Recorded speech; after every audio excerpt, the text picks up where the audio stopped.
Eu tava fazendo meu exercício diário de leitura, porque eu sempre fico catando blog, essas coisas, pra poder achar alguma coisa legal pra fazer vídeo, enfim. E aí eu achei uma pergunta no Quora, que na verdade não era uma pergunta, era meio que um desabafo, que eu fiquei muito pegado. Eu li esse negócio tem uns 2, 3 dias pra trás e esse negócio ficou ecoando na minha cabeça, tá? Enfim, eu vou ler aqui pra vocês, eu vou dissertar um pouco sobre o que eu penso sobre isso e a gente vai tentando trocar uma ideia, tá? Se liga na pergunta do maluco. Eu tenho 52 anos, trabalhei mais de 20 anos na indústria de TI e hoje, por causa da idade e da minha experiência, não tô conseguindo mais propostas. Existe alguma outra área que eu possa tentar? E aí, como eu falei, a pergunta já é muito forte, tá? Ela me deixou impactado, assim, tentando pensar nesse cenário. Eu tenho 34 anos, tá? E aí eu pensei, pô, se o cara tem 52 e começou há 20 anos, quer dizer que ele começou mais ou menos a mesma idade que eu tô hoje, né? E quer dizer que quando eu tiver 50 anos, eu vou passar pelas mesmas coisas? Como é que vai ser? Eu nunca tinha parado pra pensar nessa situação, pra ser sincero. E aí a pergunta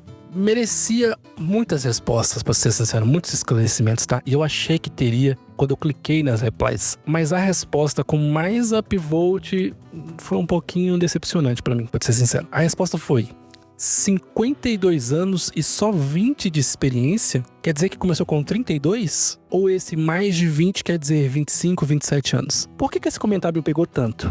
Porque foi a resposta que teve mais upvote. E nenhuma das outras respostas, de fato, respondia essa pessoa sobre quais carreiras, áreas, jornadas ela poderia tentar. Isso é desesperador. Você tem uma pergunta que as pessoas não respondem, é ruim. Mas tem uma pergunta que, além das pessoas não responderem, elas te criticam de diferentes formas, por diferentes motivos, é muito pior. E simplesmente no caso deles, isso escancara uma coisa que pouca gente fala, mas muita gente sente, tá? A gente vive num mercado que exalta, que adora o profissional jovem, né? O profissional que é novo, o novinho ou a novinha, o hype, né? O júnior que tem muita habilidade, que é emocionado e que entrega como um sênior. O sênior que é muito jovem, que não tem tantas responsabilidades, que aceita sobreviver com o salário que seria de um estagiário. Enfim, mas e quem tem história? E quem já passou pelas diferentes transições da tecnologia, seja no COBOL, no Java, no Angular, nos frameworks front-end, nas bibliotecas e agora na IA? Muitas das vezes, esse profissional com 20 anos de experiência, com muita bagagem, com uma carreira, é visto como ultrapassado por nós mesmos. Pelas empresas, esse cara é visto como uma pessoa cara, uma pessoa rígida, difícil de moldar as necessidades da empresa, simplesmente porque um cara de 52 anos dificilmente vai ficar o final de semana todo corrigindo bug pra você sem receber hora extra a troco de uma pizza e uma Coca-Cola. Claramente isso é um preconceito etário, estrutural, mas mais uma vez, eu não tô aqui pra militar, eu tô aqui pra trazer pontos pra gente discutir, tá? Então a primeira coisa que eu gostaria de falar de verdade é que pra uma pessoa com 20 anos de estrada, de carreira, se ela pensar em mudar de área, não é drama, não é show, sabe? É sobrevivência. Ela precisa ter muita coragem pra largar aquilo que ela tá acostumada, pra pensar, abre aspas, fora da caixa, fecha aspas, ou abre aspas de novo, sair da zona de conforto, fecha aspas de novo. Teria inúmeras frases que poderiam descrever de forma quântica e de forma bem coach essa situação, né? Mas a verdade é que recomeçar com 52 anos, depois de 20 anos, 2 décadas, entregando resultado para alguma empresa, não é sinal de fracasso. É meio que a pessoa olhar para as pessoas, olhar para o mercado e falar, ó, essa porta aqui fechou, beleza, eu vou procurar outra. E se eu não achar outra também, eu vou construir a minha própria porta, a minha própria empresa, vou fazer diferentes coisas, mas vou manter a minha dignidade, minha renda, meu padrão de vida e por aí vai. E aí, vamos lá, você que tem 20, 25, 30, 35, talvez 40 anos, eu tenho 34, né? Tô fazendo 34. Você já parou pra pensar se você quer ser dev a vida inteira? Programador a vida inteira? QA a vida inteira? Scrum Master a vida inteira? Mais do que isso, você vai conseguir fazer o que você faz hoje a vida inteira? O meu ponto aqui não é sobre ter medo, não é sobre ter crise existencial, não é sobre, ai, nossa, vamos ser substituídos, é sobre planejamento. Porque para pra pensar, não tem ninguém preparando a gente para longevidade na carreira de tecnologia. Todo mundo que vem de mentoria, curso, quer falar sobre ascensão meteórica até você chegar em determinado ponto, salário, status ou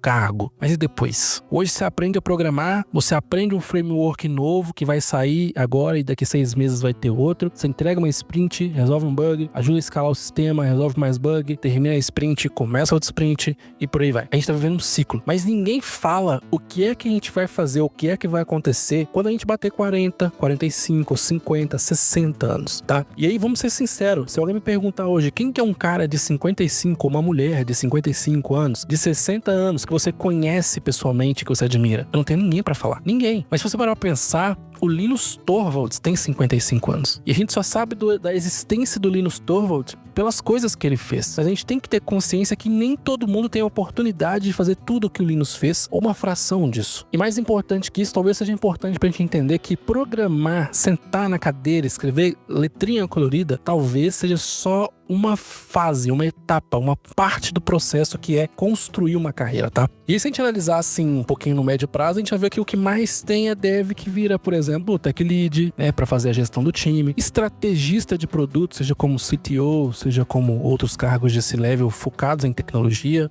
vira arquiteto de software, por exemplo. Eu conheci alguns arquitetos, muitos que eu conheci viraram professores, sejam de ensino superior ou ensino técnico, ou mesmo de cursos livres, né? Alguns poucos, pra ser sincero, viraram criadores de conteúdo técnico. Eu conheço mais caras nessa idade lá de fora da gringa do que especificamente no Brasil, com essa faixa de idade vendendo conteúdo técnico ou criando conteúdo técnico nas redes sociais. E mentor, né? Que pra mim é o mais complexo, porque a linha entre mentoria e coaching, ela é muito tênue, ela é muito fina, né?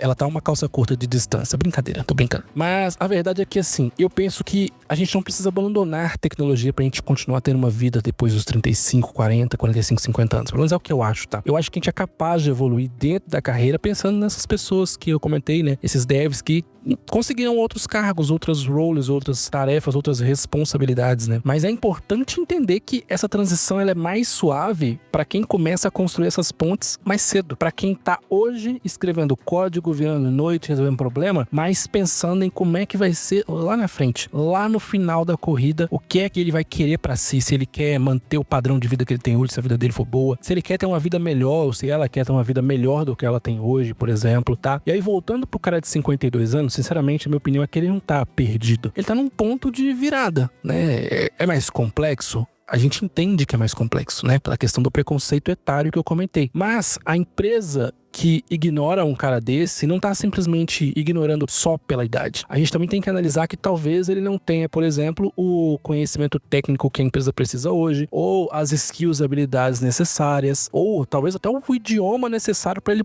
conseguir uma oportunidade melhor trabalhando lá fora, por exemplo. E tudo isso é construível. Tudo isso são habilidades que podem ser adquiridas ao longo do tempo, tá ligado? E aí, como eu disse, eu não acho que ele tá perdido, tá? E talvez você que tá me ouvindo aqui, talvez também não esteja. Tem que entender que são fases diferentes que a gente tem na carreira da gente, tá? E aí, pra concluir esse episódio, eu queria falar o seguinte: esse episódio não é sobre um cara ou uma mulher de 52 anos que quer mudar de área. Ele é sobre mim com 34 anos, é sobre você com 20, 25, 30. É sobre todo mundo que tá pensando e depois como é que vai ser, e também as pessoas que não estão pensando, porque eu até então não pensava. Então é sempre importante se perguntar: você quer ser dev pra sempre? Você quer ser QA pra sempre? Scrum Master? Eu não sei o que você faz, tá? Mas você quer fazer isso pra sempre? Você quer construir uma carreira que evolui junto com você, ou você tá focado agora em ganhar o máximo de dinheiro possível e depois tanto faz? Se esse episódio faz sentido pra você, compartilhe ele com alguém. Me encontre em alguma das minhas redes, o primo.devs vai ter todas as minhas redes sociais. Me manda uma DM, me fala o que você acha, como é que você se enxerga daqui a 10 anos, daqui a 15, 20 anos, na carreira, na tecnologia, na área, ou você quer fazer uma coisa totalmente diferente. E é isso aí, a gente se fala então no próximo episódio.